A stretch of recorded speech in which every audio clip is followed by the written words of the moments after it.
Hey everyone! Today is Juneteenth, a federal holiday in the United States. So today I went to the Getty Center in Los Angeles to see this exhibition of Camille Claudel. She is a French sculpture artist, and here's me posing in front of the big sign. But basically, the significance of Camille Claudel is she was primarily known as this person who is assistant or kind of partner of the very important another sculpture, Claudel, right? Like the thinking man, that sculpture. Uh, History has always sort of overshadowed Camille Claudel as this person who's kind of like secondary or like accessory to the Rodin, but the important thing is now she is being recognized for her contributions to the art world and being a really, really great sculptor of her own right, independent from other artists who follow the same kind of medium. So let's walk through the exhibition experience today. Yay! Very sunny day today. It's always a little windy because the Getty Center is up in a mountain. Um, but took the tram there. What a peaceful picture, right? My wife took all these photos. And yeah, Camille Claudel, you walk up to the second floor to start the exhibition. And when you go up to the second floor, you get this really nice view of Los Angeles. Very nice. And there's this garden that's we had a chance to go down and walk through this garden. Very peaceful. Yeah, but yeah.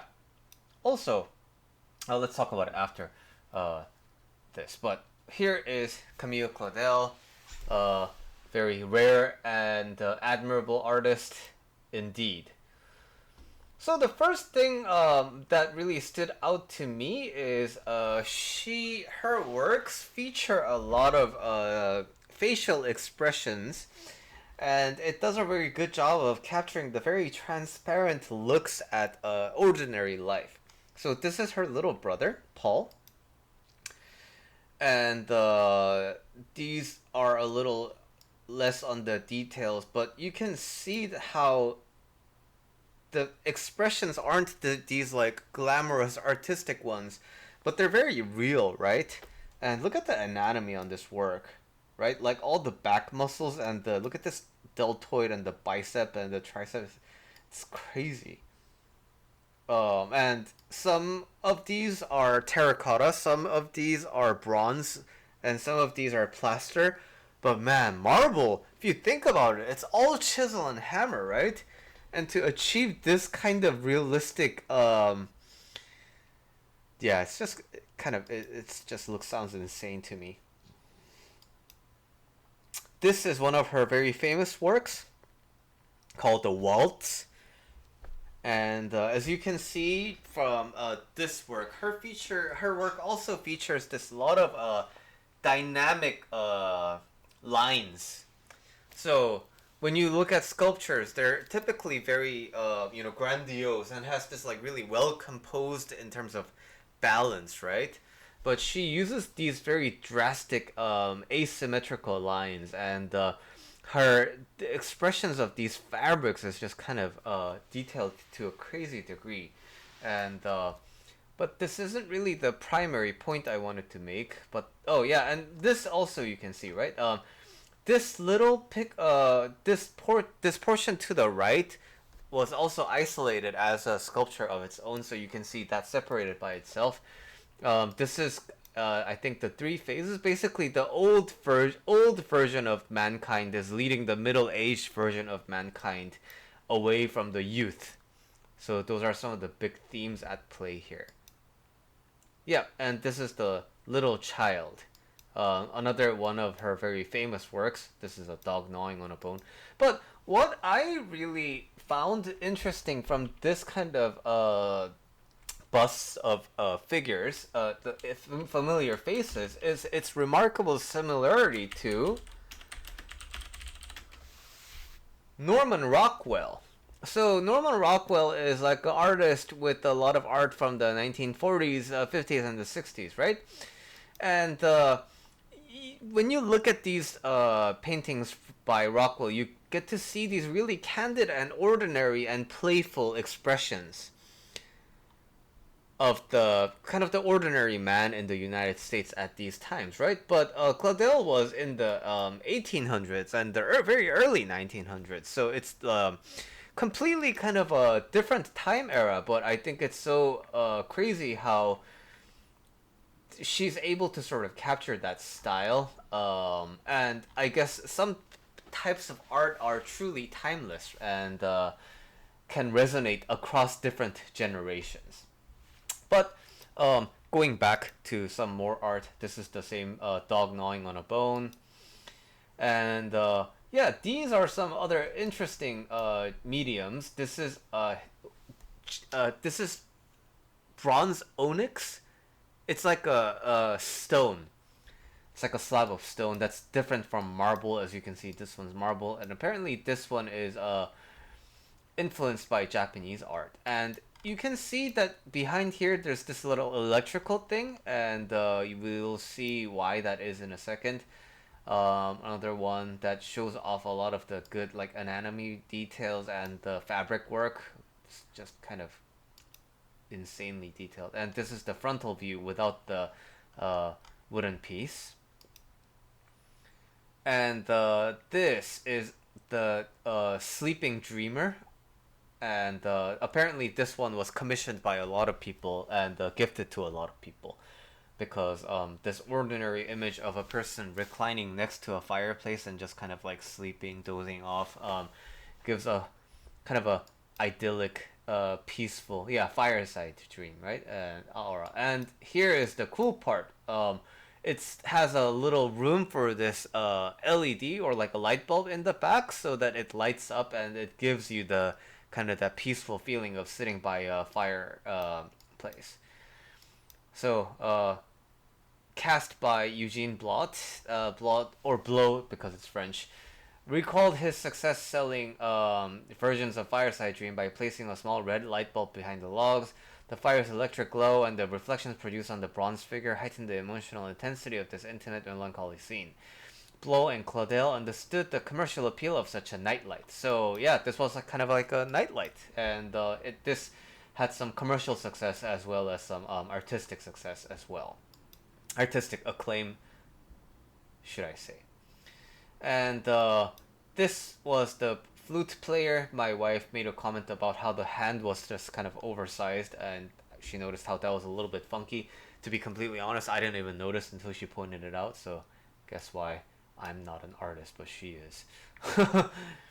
Claudel imbued this figure, one of her favorite compositions, with joyful energy. The musician's whole body, from the toes to the lips, along with the curve of the spine to the elbows and fingers, is poised with tension, entirely focused on her playing. The swirling veil evokes the light vibration of music. So, with that, when you can see, look at this curvature and how the detail is so... the legs are kind of like close together, right? They're not like loosey-goosey like this. It's like this really focused and intense playing. And you can see from the face that it's like a joyful expression of playing instead of playing this like requiem of some sorts. This is the other timeless kind of a thing I wanted to talk about. So, this is Perseus fighting with the Gorgon's head, right? This is basically Medusa, which apparently the model for Medusa was her self-face. But anyway, you can see that when you just look at this, it's just like a traditional sculpture, right? But this you can see in other works as well, but going from the lower body, there's this transition from the human body to this kind of a fabric texture. And from this fabric texture, for this work in particular, there's a kind of a fishy quality to it, right? So, in other works, I've noticed that there are, this transitions from the lower body to the stone, and it's very seamless, that transition. But why this part caught a little bit of a particular interest to me is actually because of this. You see how the ab muscles go down to this and then this. But then notice this armish kind of a thing here. Right? That sort of appears out of nowhere. Moreover,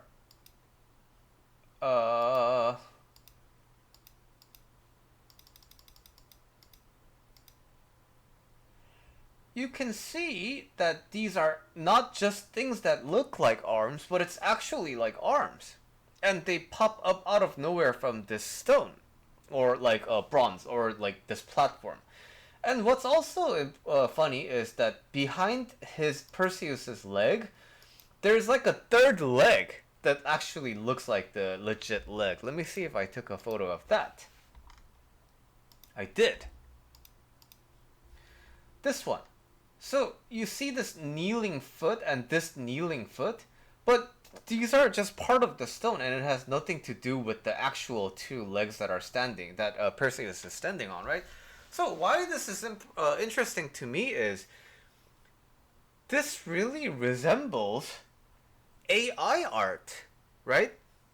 And you know that recently a lot of generated arts featured these kind of weird details where it looks like a fever dream. And AI has a really big problem with generating fingers, right? Because it tends to generate objects where on surfaces that it feels like should be there. So when you just give the AI a fist, it doesn't know that there needs to be like 5. And it doesn't know that a thumb is supposed to look different from all the other fingers. And it doesn't know that there needs to be some sort of a proportional length across people's fingers, right? But when you look at AI generated hands, like fingers are almost always kind of like disfigured, right? So let me see if I can find an example of that. AI fingers. Yeah. So this is sort of the thing that happens with AI, right? Because it just looks at things that feels like it should be there, but it has nothing to do with the actual reality of things being there. So this is another really creepy example.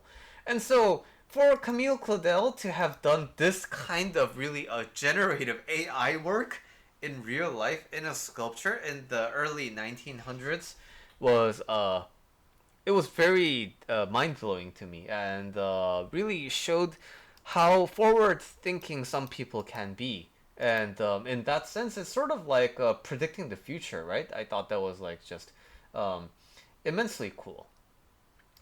Another thing I noticed at the Getty today was this garden next to, like this grass area next to the garden. When you look at it from the top and you just focus on this section, this looks a lot like the French Impressionist paintings of picnics. So let me see if I can find an example for that.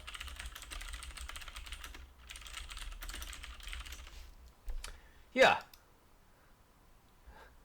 it's very reminiscent of these types of works, right?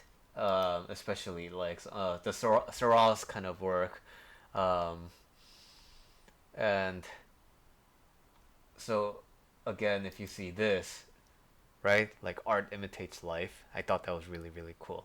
Um, so that was me nerding out a little bit about art, and yeah. After that, I bought 2 books at the Getty Center.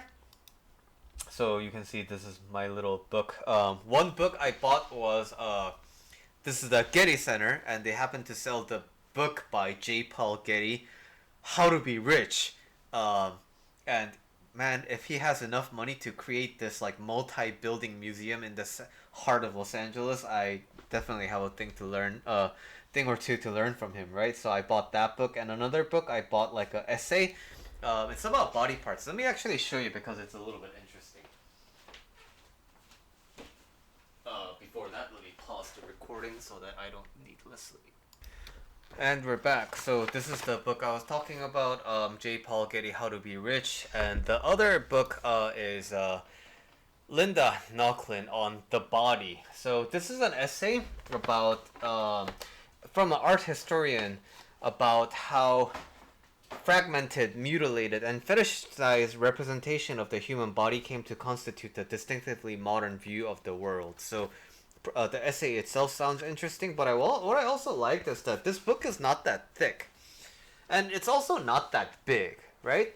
And it's like a really well made book with lots of drawings to illustrate points. And I was like, huh, maybe my books could be like this. And so I wanted to have like a reference for uh, my potential future book that comes in this kind of a format, because I think it would be neat to have my publications kind of in this way. So um, while I was reading, we decided to stop at the garden to get a quick drink and of some beverages, and I would do some reading. So my wife had some green tea, which gave her a little bit of a upset stomach later on, like a heartburn. But anyway, she did some figure drawings today. Her favorite figure drawing from today was this really nice composition, very well balanced. This is me reading the book. When I read books, I have this tendency to kind of like do this. So I guess I was doing that. So my wife did a drawing of that, and then here are some of the other figure drawings that my wife did for the patrons of the museum. All right, well, that is my date at the Getty, and the next time you visit Los Angeles, I think the Getty Center is a wonderful visit, especially also the Getty Villa. Getty Center, I think, is free to go as long as you make a reservation. So next time you're in Los Angeles, check it out.